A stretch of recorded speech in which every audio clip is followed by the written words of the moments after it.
Monica's world is turned upside down when she receives an eviction notice just as she's fighting to keep her family together. As she navigates the streets with her children, she unexpectedly crosses paths with the officer who condemned her to homelessness.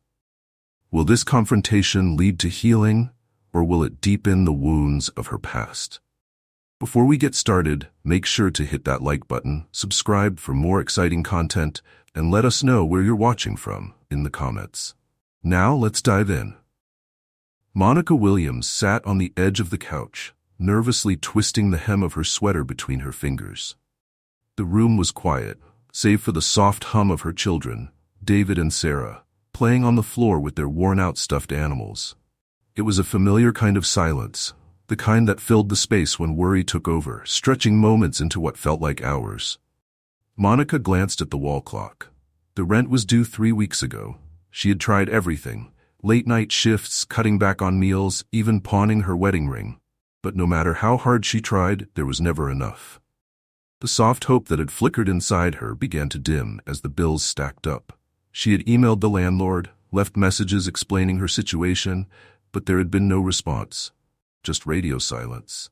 Now, all she could do was wait and hope. A loud knock at the door startled her. It wasn't the friendly knock of a neighbor or a delivery. It was firm, deliberate, official. Monica's heart raced as she stood up, glancing nervously toward the door. She hadn't told the kids anything yet. There was no way to prepare them for the worst. She opened the door slowly, and there he was, Officer Bradley Turner. His navy blue uniform was spotless and his expression neutral, the weight of authority resting heavily on his shoulders. He carried a stack of papers, neat and clinical, as if they represented nothing more than routine business. But for Monica, the weight of those papers felt like a hammer about to fall. "Miss Williams?" His voice was calm, almost cold. "Yes," Monica whispered, though her throat felt tight. Turner held out the papers.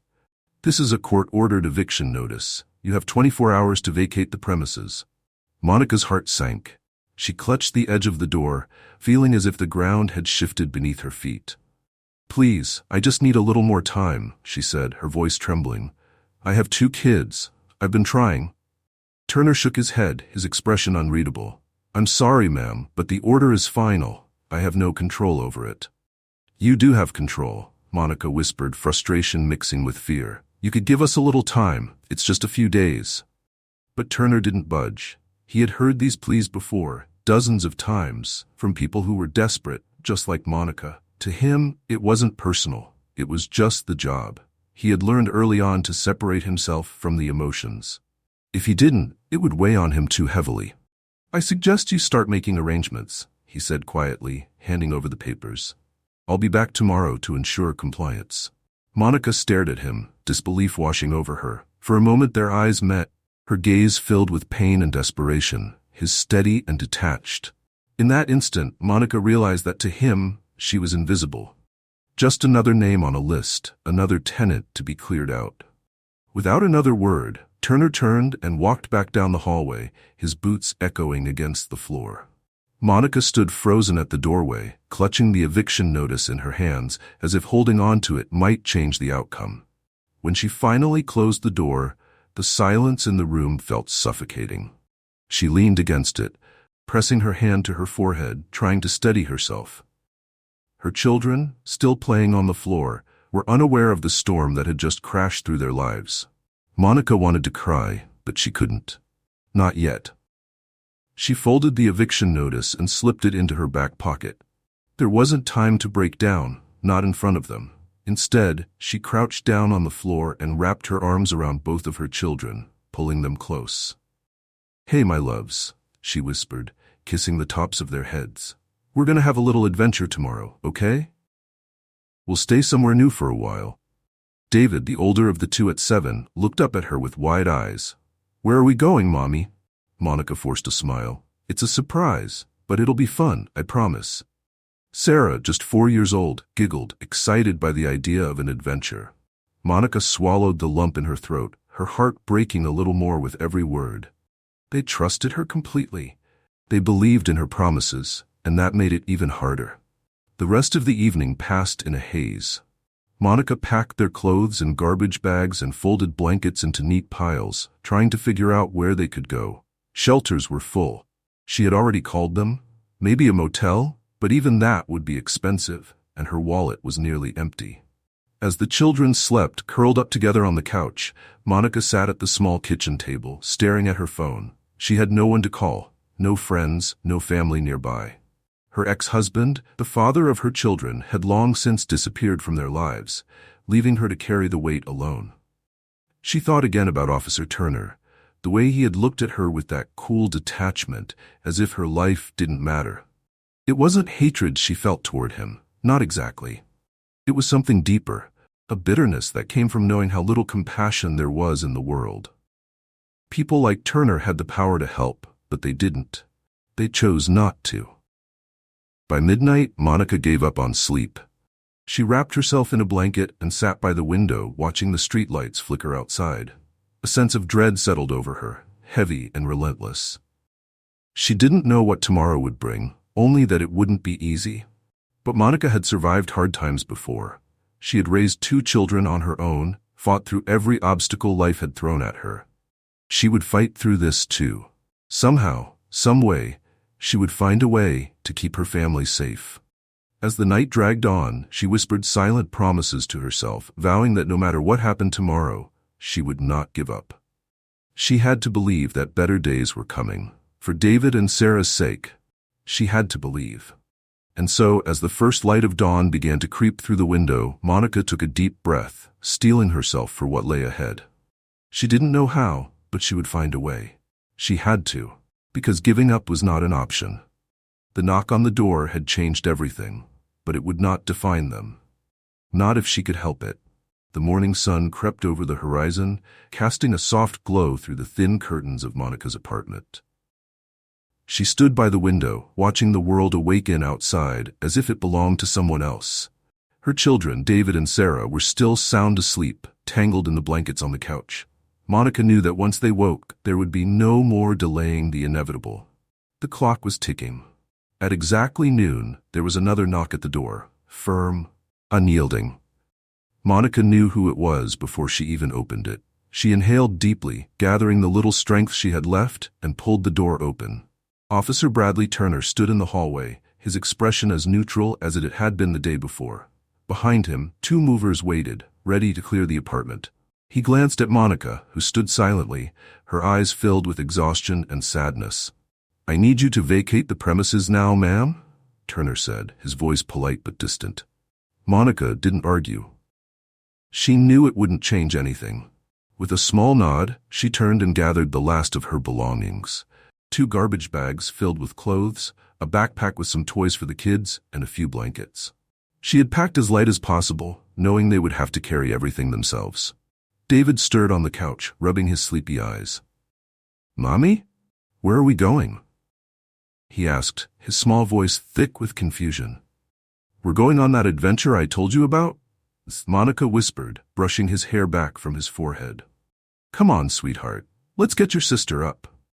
Sarah, still half asleep, grumbled as Monica scooped her into her arms. The children didn't fully understand what was happening, and Monica was grateful for that small mercy. She didn't want them to feel the weight of it. Not yet. As they stepped into the hallway, Officer Turner held the door open, but said nothing.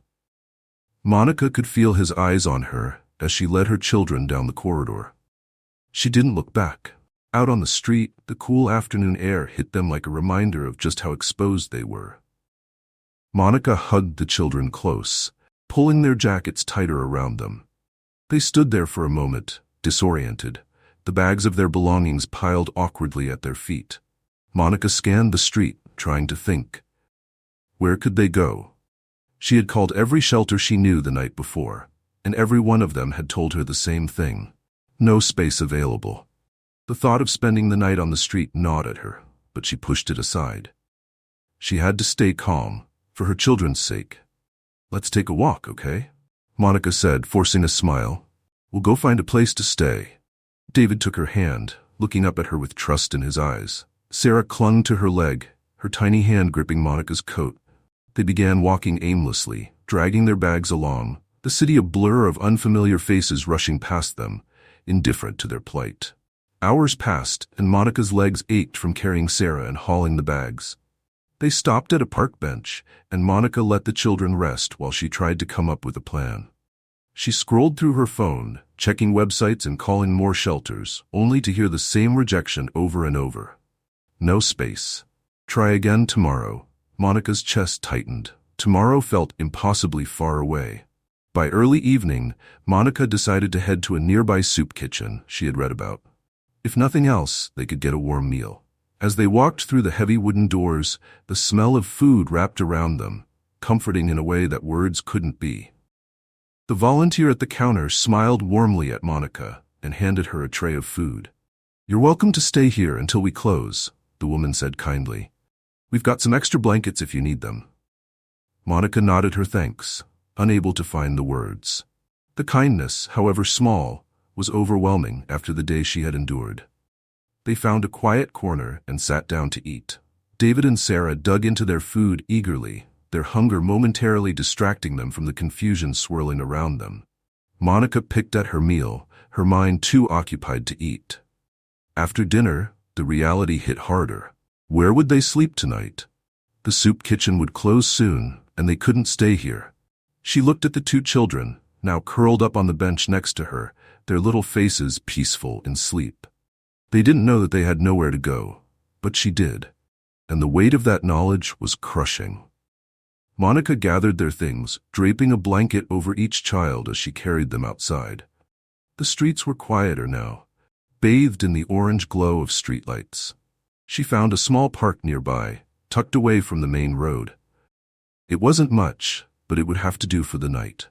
She laid the children on the grass, wrapping them in blankets to keep them warm. Then she sat beside them, hugging her knees to her chest, her heart heavy with fear. The night felt colder than usual, and the sounds of the city were distant but eerie. Monica fought the urge to cry. She couldn't afford to fall apart. Not here, not now. She had to be strong. For them, they depended on her. As the hours dragged on, Monica found herself thinking about Officer Turner again. She couldn't understand how someone could be so cold, so detached. How could he have looked at her children and not felt anything? How could he have evicted them without a trace of empathy? She knew that people like him lived by rules, rules that didn't leave room for compassion. But knowing that didn't make it easier. She still felt the sting of his indifference, the way he had treated her family like an inconvenience to be cleared away. Monica closed her eyes, breathing deeply to calm herself. The night stretched on, endless and unforgiving.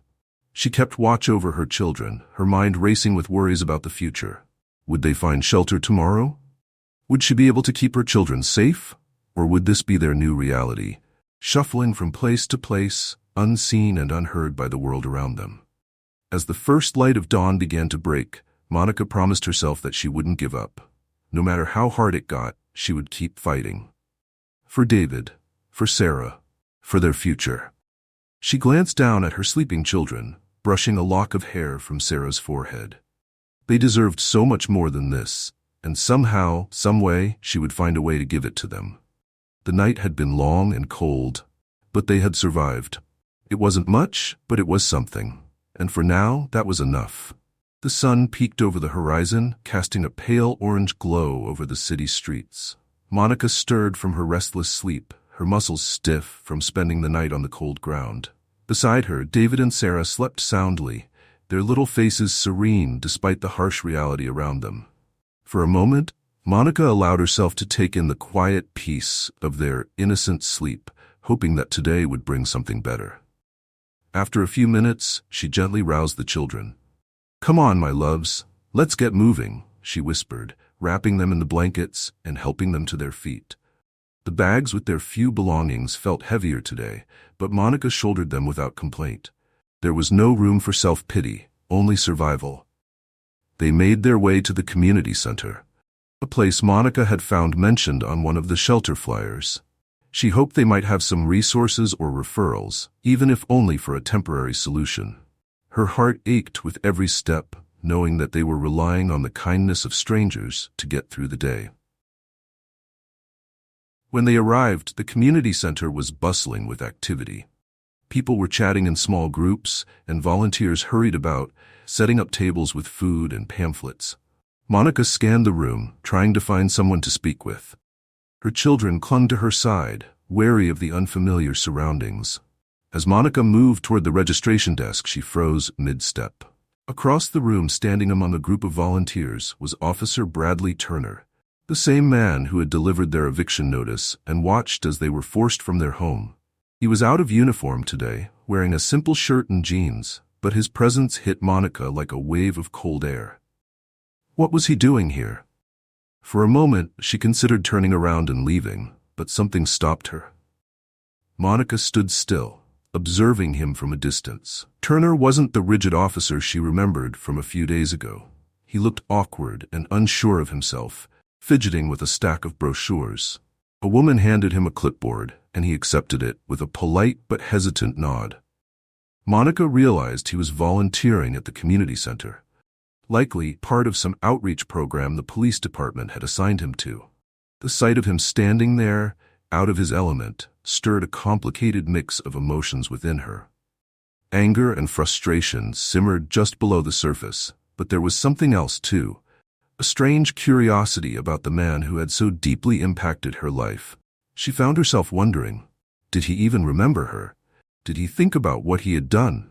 Or were they just another family lost in the shuffle of his routine tasks? Monica forced herself to look away, reminding herself of the reason she had come here. She approached the registration desk, speaking quietly with one of the volunteers. They didn't have any open shelter beds, but they gave her some phone numbers to call and promised to try finding something soon. As Monica finished the conversation, she turned back to check on David and Sarah, who were sitting quietly by the wall. To her dismay, she saw Officer Turner making his way toward them. Her heart pounded in her chest. She wasn't sure whether to confront him or avoid him altogether. But before she could decide, their eyes met. Turner stopped in his tracks, recognition flickering across his face. For a moment, he looked almost uncomfortable. He hadn't expected to see her here. Monica's jaw tightened, and she squared her shoulders, ready for whatever conversation might follow. Turner hesitated, then slowly walked over, his steps cautious, as if he knew how fragile the moment was. "Ms. Williams," he said quietly, I didn't expect to see you here." Monica crossed her arms over her chest. "Neither did I," she replied, her tone guarded but not hostile. "Didn't think volunteering was your thing." Turner shifted awkwardly, rubbing the back of his neck. "It's part of a community outreach program," he admitted, his voice lacking the confidence he had displayed in uniform. I just started." Monica gave him a long, measured look. "Funny how life works, isn't it?" Turner didn't respond right away. Instead, he glanced at her children, who were watching the exchange with wide, curious eyes. For a moment, something flickered across his face, an emotion Monica couldn't quite place. Was it guilt? Regret? "I'm sorry about what happened," he said quietly, the words coming slowly, as if they were unfamiliar to him. "I know that probably doesn't mean much, but I am." Monica exhaled slowly, her anger softening just a fraction. She hadn't expected an apology, not from him. But it was there, awkward and imperfect, yet somehow genuine. "Sorry doesn't change much," Monica replied, though there was no venom in her voice. "We spent the night in the park with nothing but blankets. You did your job? Sure, but you didn't have to do it like that." Turner looked down, as if the weight of her words was pressing on him. He knew she was right. He had followed the rules, but he hadn't stopped to think about the people behind those rules. It was easier that way, easier to stay detached. But now, standing face to face with Monica and her children, he couldn't hide from the consequences of his actions. "I wish I could have done more," he admitted quietly, the words sounding small in the noisy room. Monica studied him for a moment, searching his expression for sincerity. She saw something there, something different from the cold indifference she had seen before. Maybe he wasn't as heartless as she had thought. Maybe he was just another person trying to get through life, as flawed and unsure as the rest of them. But that didn't erase what had happened. "I guess you can't go back and change things," Monica said finally, her voice softer now. "But if you really want to do more, maybe start by actually seeing the people you serve." Turner nodded, the weight of her words settling heavily on him. I will, he promised, though he wasn't sure if it was enough. Monica gave a small, weary nod. Good.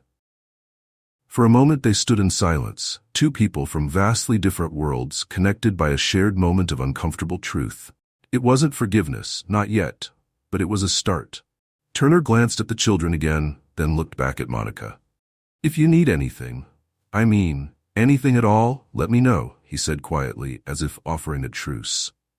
Monica didn't know if she could trust him, but there was something in his voice that felt sincere. I'll think about it, she replied, the corners of her mouth lifting ever so slightly, and with that, Turner gave a small nod and turned to walk away, leaving Monica with her children once more. As she watched him disappear into the crowd of volunteers, she couldn't help but feel that something had shifted. Not just between them, but within herself. Maybe, just maybe, there was room for change. The encounter left her with more questions than answers. But one thing was clear.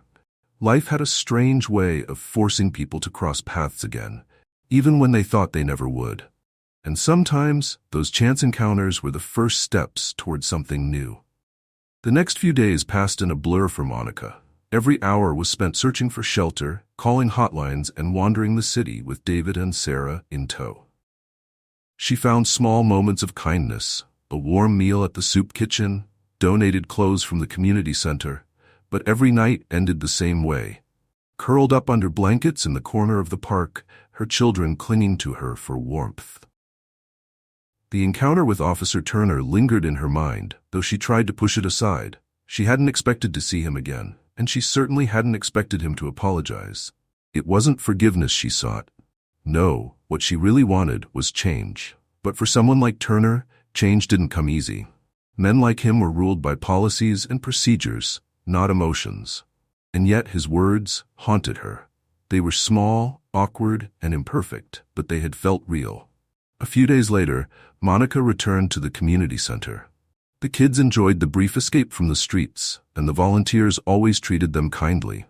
While David and Sarah played with donated toys in the children's corner, Monica sat down at a table and scrolled through her phone, searching once again for any available shelters. That was when she saw him again. Officer Turner, standing near the bulletin board, pinning up flyers. He hadn't noticed her yet. This time, instead of turning away, Monica made a decision. She got up, crossed the room, and approached him. "Officer Turner," she said, her voice steady.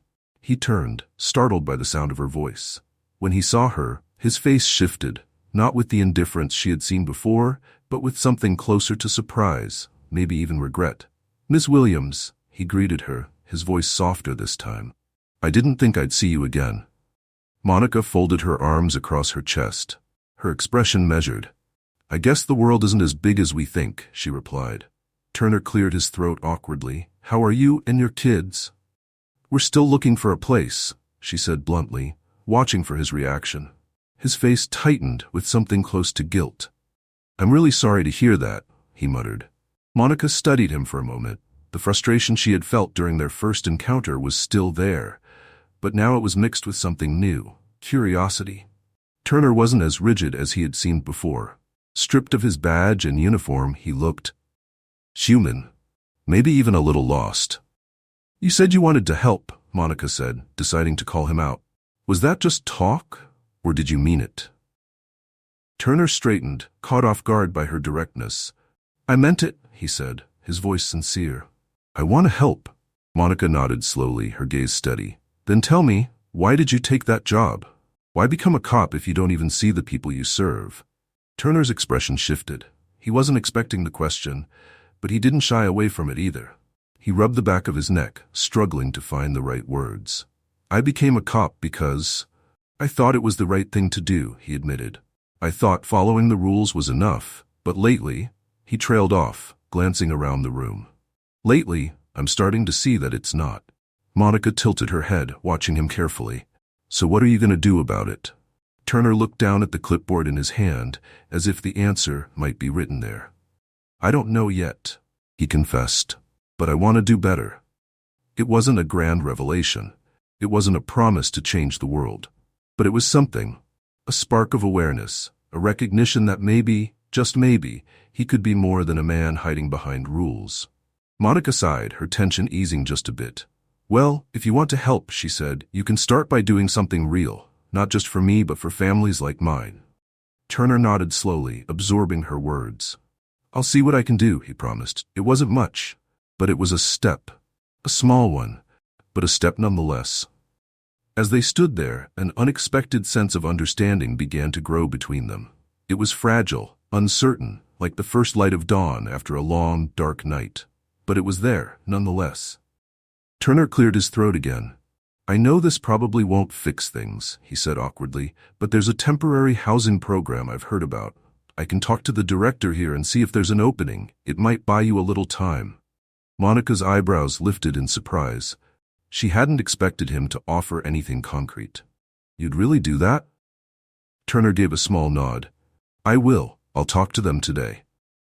For the first time in days, Monica felt a flicker of hope, not because she believed everything would be solved, but because someone, for once, was trying to help without expecting anything in return.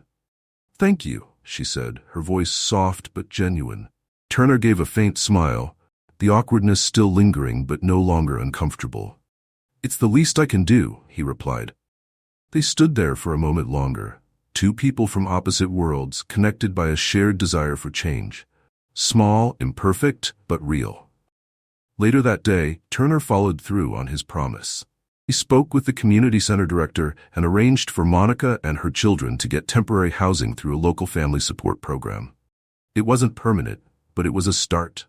A place to stay, a bed to sleep in, and a roof over their heads. When Monica received the news, she felt a mix of relief and disbelief.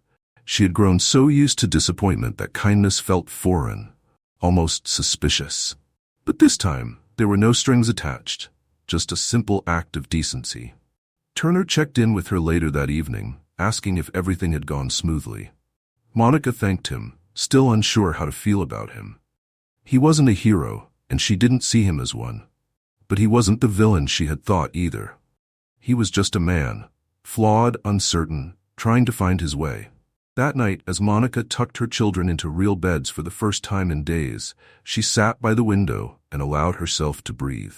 The journey wasn't over. There were still challenges ahead, but for the first time in a long while, she felt the weight on her shoulders lift, if only slightly. She thought about Turner, about the strange, unlikely conversation they had shared. Maybe change didn't come in sweeping gestures or grand apologies. Maybe it started with small moments, moments of empathy, of listening, of trying to understand. Monica knew she wasn't ready to forgive Turner completely. But she also knew that people weren't defined by a single action. They were shaped by the choices they made next. And for the first time in a long while, Monica allowed herself to believe that things could get better. Not because the world had changed, but because someone had chosen to see her and her children not as problems, but as people.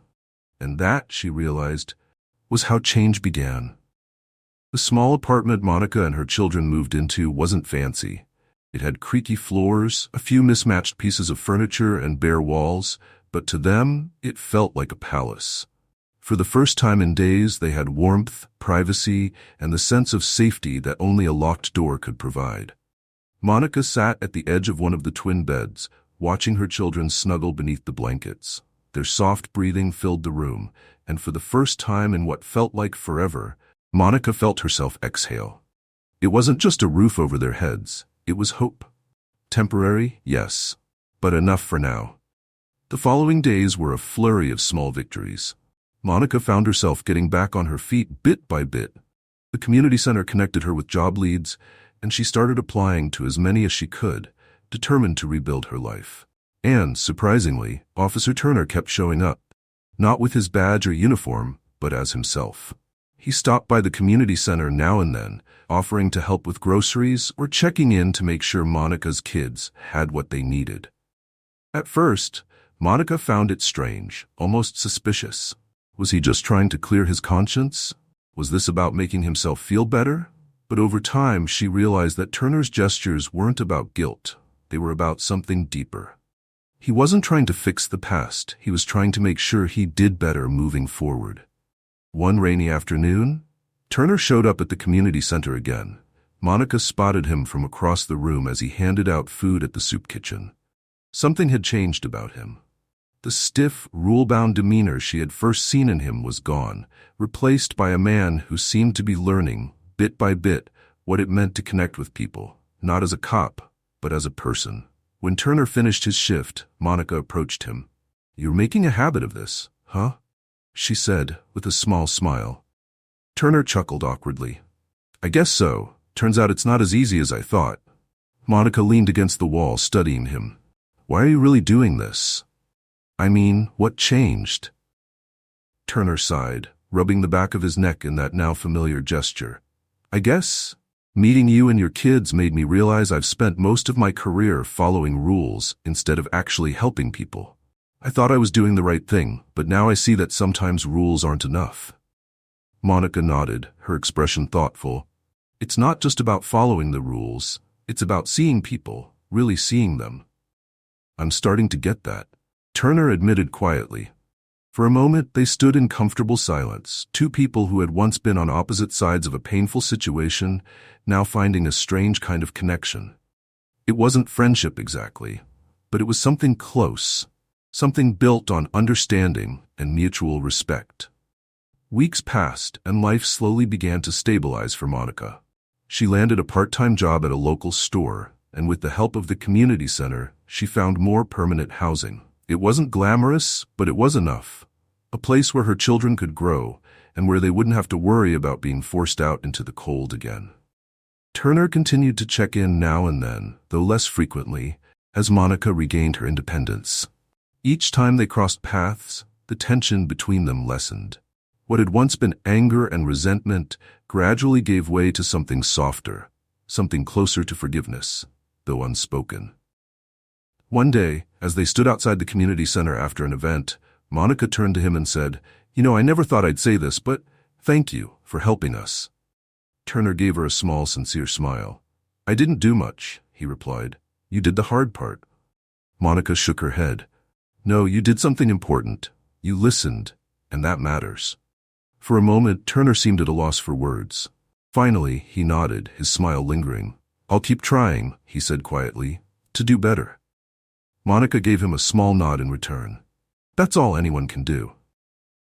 As life moved on, their paths didn't cross as often, but the impact of their shared experience remained. Turner continued his work at the community center, no longer just fulfilling an obligation, but truly engaging with the people he once overlooked. And Monica, now stronger and more confident than ever, began volunteering as well, helping other families navigate the struggles she knew too well. Her children, too, began to thrive. David and Sarah adjusted to their new home, their laughter filling the small apartment with joy. Monica made sure they knew that no matter how hard life got, they would always have each other, and that kindness, even from unexpected places, could make all the difference. The ripple of change. In the end, the story wasn't about grand gestures or dramatic resolutions. It was about small moments, moments of empathy, growth, and understanding. Turner had learned that following the rules wasn't enough. It was how you treated people that mattered. And Monica had discovered that even those who hurt you could change, given the chance. Karma didn't come in the form of punishment. It came in transformation. Turner's life changed because he opened his eyes to the people around him. And Monica's life changed because she chose to let go of bitterness and embrace the possibility of change. The ripple effect didn't stop with them. The community center flourished, becoming a place where people from all walks of life came together, not just to receive help, but to give it. Families like Monica's found support, and volunteers like Turner found purpose. And in the quiet corners of the city, where prejudice and indifference had once ruled, something remarkable began to take root. Understanding. One afternoon, as Monica sat on the park bench watching her children play, she reflected on the journey they had been through. It hadn't been easy, far from it, but they had survived, and in surviving, they had found something even more valuable: hope. A familiar voice broke her thoughts. "Hey," Turner said, walking over with a smile. "How are the kids?" Monica smiled warmly. "They're good. Really good." Turner nodded, his gaze following the children as they ran through the grass, their laughter carrying on the breeze. "You did a good job, Monica," he said quietly. "You really did." Monica looked at him, her expression softening. "And you're doing a good job too," she replied. "Don't stop." Turner smiled, a genuine smile that carried the weight of everything they had shared. "I won't," he promised. And in that moment, under the warm afternoon sun, there was no need for more words. Some journeys don't end with neat resolutions or perfect endings. Some end with understanding, with growth, and with the knowledge that even the smallest acts of kindness can change everything. And that was enough. For Monica, for Turner, for the future they were both learning to build. Thanks for joining us. If you enjoyed this story, don't miss the next one. Click on the video now to watch. We appreciate your support, and we'd love to hear your thoughts in the comments.